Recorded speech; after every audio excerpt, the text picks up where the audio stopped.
Shinto is the indigenous spiritual tradition of Japan.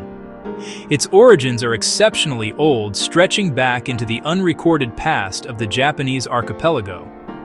Many scholars believe its earliest forms began to take shape during the Jomon period, which started well before 3000 BCE. During these ancient times, small communities, hunters-gatherers, lived in profound intimacy with their natural surroundings.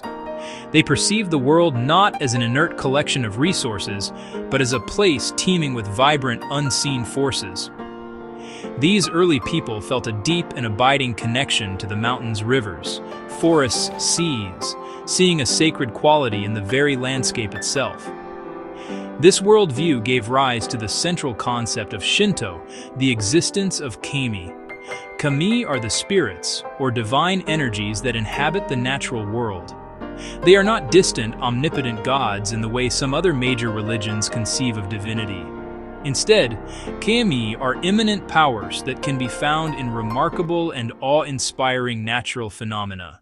Majestic waterfall, towering mountain, uniquely shaped rock, ancient gnarled tree could all be considered manifestations of a kami. These spirits were seen as the life force animating the world, shaping the weather, influencing the hunt, guiding the growth of crops in the fields. The relationship between people and kami was based on respect and a desire for harmony. The kami were not inherently good or evil. They were powerful and could be benevolent when treated with proper reverence, but they could also become disruptive, destructive if they were ignored or offended. Therefore, early practices were developed to honor these spirits, to ask for their blessings, to appease their potential wrath. The earliest forms of Shinto were not a unified system of belief, but a collection of local customs and rituals, each tied to a specific place and a specific community's relationship with the kami of their land. This ancient foundation explains why Shinto is often described as a nature-centered spirituality. It emerged directly from the experience of living within a powerful and sometimes unpredictable natural environment. For a long time, Shinto was just a mix of local beliefs without one big story connecting everything. The Yamato government started to get stronger and built a central government modeled on China's. The leaders wanted a national history to prove their right to rule. This led to two huge books being made: Kojiki, Record of Ancient Matters, finished in 712 AD, Nihon Shoki, Chronicles of Japan, finished in 720 AD. These books took many spoken stories, myths, and family histories, and wove them into one big, important story. These books aren't holy rule books that tell you exactly what to do. Instead, they tell how the world began and Japan's divine history. They describe how the first kami appeared, how the Japanese islands were formed, and what many gods did.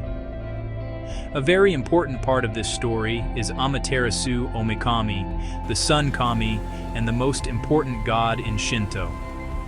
The Kojiki and Nihon Shoki say Amaterasu sent her grandson, Ninigi no Mikoto, down from heaven.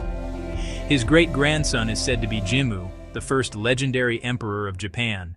A new spiritual force arrived in Japan during the 6th century, an event that would forever alter the country's religious landscape.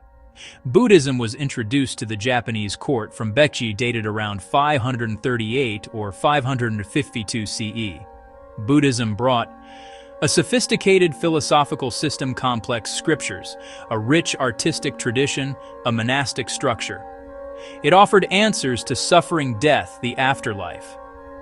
These were areas Shinto did not deeply address. Initially, its arrival sparked conflict between powerful clans. Some championed the new faith, others defended the native kami. Rather than replacement, a long process of syncretism occurred. This fusion is called Shinbutsu Shugo. The Japanese often honored both traditions. Communities commonly had both a Shinto shrine and a Buddhist temple, each serving different spiritual needs.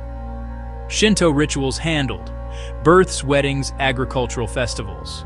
Buddhist rites became associated with funerals and memorial services, reflecting focus on the afterlife. The Tokugawa shogunate was established in 1603, ending civil war. It ushered in the long, stable Edo period. Despite its complex history and transformations, the daily practice of Shinto has retained a remarkable consistency, centered on a few simple but profound acts. The most important of these is the pursuit of purity. In Shinto, impurity or pollution, kagare, is not a moral failing, like sin, but a natural state of spiritual tarnish that can accumulate through contact with death, illness, negative emotions. It clouds the spirit and creates a distance from the kami. Ritual purification, known as harai, washes away this impurity and restores one's original brightness and sincerity, makoto. The most common form is using water to cleanse oneself. You can see this immediately at a shrine jinja. Before entering, visitors find a water basin called a chozuya. Here they perform a ritual of ablution. Using a long-handled ladle, they first rinse their left hand, then they rinse their right hand. Next, they pour water into their cupped left hand to rinse their mouth, never touching the ladle to their lips. Finally, they rinse the left hand again. Then tip the ladle upright so remaining water cleanses the handle for the next person. This simple act purifies body and mind before approaching the kami. The shrine is a carefully designed sacred space. The entrance is marked by a torii gate. The torii is made of 2 upright pillars and 2 horizontal crossbars. Passing through the torii marks the move from profane to sacred.